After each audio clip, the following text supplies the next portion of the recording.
The night has passed in Ukraine, it's Friday morning, and here are the latest operational news from TSN. Subscribe to our YouTube channel to keep up with all the most important updates. Kherson is under attack from Russian aviation. In the morning, the city was attacked by 7 enemy fighter jets at once. TSN correspondents are verifying information about casualties and destruction. Earlier, the Russians shelled the Korabel neighborhood with rocket artillery. A man was injured and homes were damaged. The district has once again been left without electricity. In the Kherson region, near the village of Lvov, the occupiers killed 2 men. A drone attacked the scooter on which the civilians were traveling along the highway. The people had no chance of survival. At night, the Russians attacked the eastern, northern, and central regions of Ukraine. They launched 154 drones. 128 of them were successfully neutralized. The Russians dropped an aerial bomb on Sumy. Residential buildings were damaged. The head of the Sumy city military administration, Serhiy Krivoshenko, reported possible disruptions in gas and electricity supply. Private houses, a gas station, infrastructure facilities, and cars were destroyed as a result of shelling in the Dnipropetrovsk region. 2 districts of the region were under drone attacks. Fires broke out. Putin must stop the war against Ukraine, which brings nothing to Russia. Donald Trump made new statements while speaking with journalists at the White House. The US president called Russia's actions senseless killing of people and stated that the aggressor country's economy is going to hell while there are no visible successes on the front line. According to Trump, Russia is capturing very little territory and is even losing some areas. Unknown drones visited the southern regions of Russia last night. Explosions were heard in Rostov, Taganrog, and Krasnodar. The Afipsky oil refinery is on fire in the Krasnodar region. The enemy has advanced deeper into the Serebryansky forest in Donetsk region and near the village of Berezove in Zaporizhzhia. These are the latest data from the Deep State portal. Analysts note that the Russians continue to use their numerical advantage and look for gaps in our troops' defenses to infiltrate deeper into the territories. There they try to gain a foothold and increase their presence. In particular, this is also how they are acting in Kupiansk. And while previously the Russians would disguise themselves in civilian clothes, now they often use Ukrainian armed forces' pixel camouflage. Therefore, the defense forces have to carry out counter-sabotage operations and clear almost every building. According to the General Staff, the fiercest fighting is taking place in the Pokrovsk, Lyman, and Novopublika sectors. Volodymyr Zelensky has admitted that he may not run for president if the war ends. He stated this in an interview with Anya Axios. When asked by the host whether he plans to lead the country in peacetime, he replied that he is ready to step down if the fighting stops. The president of Ukraine revealed a few details about his conversation with the head of the United States. In particular, he said that if Russia continues to attack Ukraine's energy sector, Trump supports retaliatory strikes. He also supports strikes on Russian drone manufacturing facilities and missile sites. Zelensky also asked Trump to provide Ukraine with a weapons system that would force Vladimir Putin to come to the negotiating table. And Kremlin officials need to know where their bomb shelters are if they don't stop the war. This is what Volodymyr Zelensky stated in an interview with the magazine. The president of the European Commission believes that the downing of Russian aircraft in NATO airspace is likely. In an interview with CNN, Ursula von der Leyen was asked what she thinks about Trump's statements supporting the downing of Russian aircraft in alliance countries. The official noted that although she does not represent NATO, she does have her own position on this issue. Von der Leyen stated, and I quote, "They must defend every inch of their territory. And that means that if there is an incursion into their airspace, then, after a very clear warning, the option of shooting down such a fighter jet is on the table." End of quote. Bloomberg reports that the North Atlantic Alliance allies are actively trying to coordinate their collective positions after Russia's recent and repeated violations of their airspace. However, they still cannot reach a unanimous position. For example, the US Secretary of State emphasized that Russian aircraft over alliance airspace will be shot down if they attack. At the same time, Poland and the Baltic countries are demanding a more decisive stance. Former French President Nicolas Sarkozy, who allegedly received illicit money from the Libyan dictator, has been sentenced to 5 years in prison.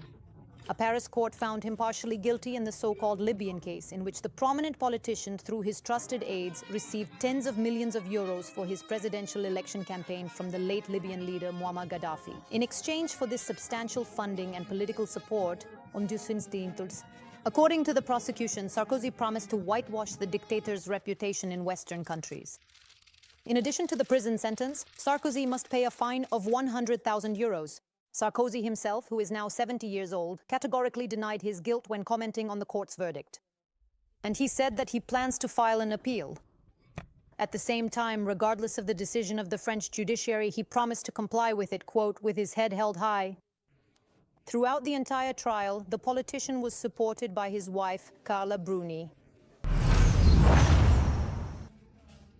Oligarch Vladimir Plahotniuc was extradited from Greece to Moldova. The day before, a plane carrying the businessman landed in Chisinau. The man had been detained in Athens back on July 22nd. According to unconfirmed reports, he was trying to fly to Dubai using fake documents. Later, Plahotniuc submitted an application in which he agreed to be extradited to his homeland. The oligarch is considered one of the wealthiest and most influential people in Moldova. He managed to concentrate a significant number of banks in his hands. He was even called the ruler of the country. Plahotniuc was a member of parliament from the Democratic Party. After losing the 2019 elections, he left the country. During this period, a criminal case was opened against him in Moldova regarding the theft of $1 billion from 3 Moldovan banks. According to Interpol, the oligarch holds 4 citizenships: Moldova, Romania, Mexico, and Russia. This allowed him to remain in hiding for a long time. He is also wanted in Russia. He is accused of organizing a criminal group, smuggling, illegal drug distribution, and attempted murder. Next week, Ukraine will begin exhumation work on the territory of Poland. This concerns the village of Yurishkovo, where about 24 UPA soldiers executed by the NKVD during World War II may be buried. This is part of an agreement between Poland and Ukraine regarding the search for and exhumation of historical burials, according to the Ministry of Culture.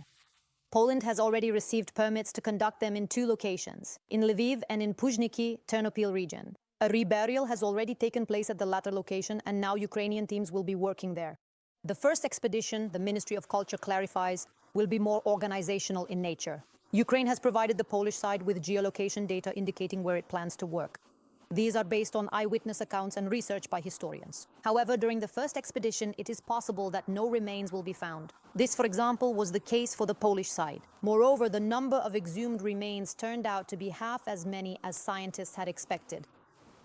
The first and most crucial task is to fully equip our expedition, then send it directly to the designated site and carefully remove the uppermost layers of soil, and to begin, at the very least, such preliminary research that will allow us to definitively say that we have indeed found something significant.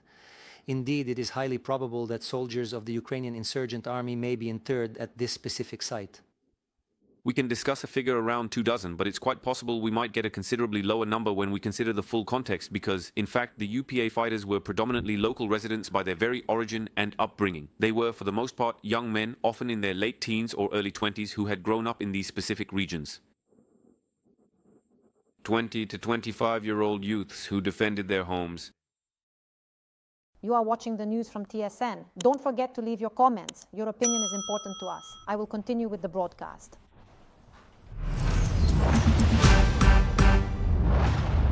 She left her infant alone in a locked apartment for 4 days, after which the child fell into a coma. Police have charged the 17-year-old mother with suspicion. It all happened back in January when the police received a call. The boy whom police and medics found at the given address was in extremely serious condition. Doctors hospitalized the child and are still taking care of his health. The suspect faces a punishment of up to 8 years in prison with deprivation of parental rights. He promised to help with obtaining fake disability status. A former member of the medical commission was detained in Rivne for taking a bribe. He demanded $3,600 for the 3rd disability group, assuring that he had connections with experts who make decisions on granting disability status. The individual was detained while taking a $300 advance from a client. During the searches, medical documentation, MSIC papers, and money in various currencies were seized. Currently, all those involved in the scheme are being identified. The suspect is under house arrest but could end up behind bars for 5 years. An arms dealer was detained in the Kherson region. The man sold a handheld grenade launcher for 10,000 hryvnias. And when law enforcement officers came to search his home, they found grenade bodies, fuses for them, TNT, and more than 200 rounds of ammunition. According to the detainee, he found all of this at abandoned positions where, during the occupation of the district, the invaders' troops had been stationed. The man has already been charged and taken into custody. He now faces up to 7 years in prison. A literary harvest. The Book Country Festival has kicked off in Kyiv. The territory of the VDNH has been decorated with giant vegetables and fruits symbolizing literary achievements and results. There are many autumn-themed photo zones here, and more than 100 publishers, bookstores, and independent authors are presenting their literary harvest. At the literary fair, you can buy books by donating to combat medics and also gift literature to the military. The festival will last for 4 days. The program features over 400 events, including family readings with famous Ukrainians, autograph sessions, and presentations. At the 4th edition of the Book Country, for the first time, you can see art exhibitions and informational installations dedicated to the issue of orphanages. Is this your pile of books? If I can carry it, then yes. I read very quickly. One book lasts me about a day. That's what weekends are for, somewhere over the weekend. I get through 3 of them, so that's not much. At every fair, I get about 20 books. That's what I can carry there and back. At the last Book Country, we had 72,500 enthusiastic visitors, and they purchased an impressive total of about 90,000 books. This shows that with the help of the festival, we are truly succeeding in effectively fulfilling our important mission. Our goal is to get as many people as humanly possible actively involved in the joyful experience of reading, including even those who don't read at all. The Asian region is recovering from a powerful super typhoon, and now the devastation caused by the disaster is being filmed from a bird's-eye view. The scale of the destruction was shown from the Taiwanese town of Guangfu. There, due to the typhoon, a mountain lake overflowed its banks and the torrent of muddy water swept away a bridge. As a result, at least 17 people have died, and several dozen are considered missing. The first floors of buildings are now flooded, and dozens of cars have been overturned and smashed. Local residents have come out to clean the streets after the natural disaster. Streets are also being cleared in Hong Kong after the devastating typhoon. The powerful wind uprooted huge trees in many residential neighborhoods. That's all for now, but this beautiful Friday is just beginning. The TSN team will be keeping track of all the most important and up-to-date news, so don't miss our upcoming broadcasts. And that's why we remind you to click the bell and subscribe to our channel if you haven't already.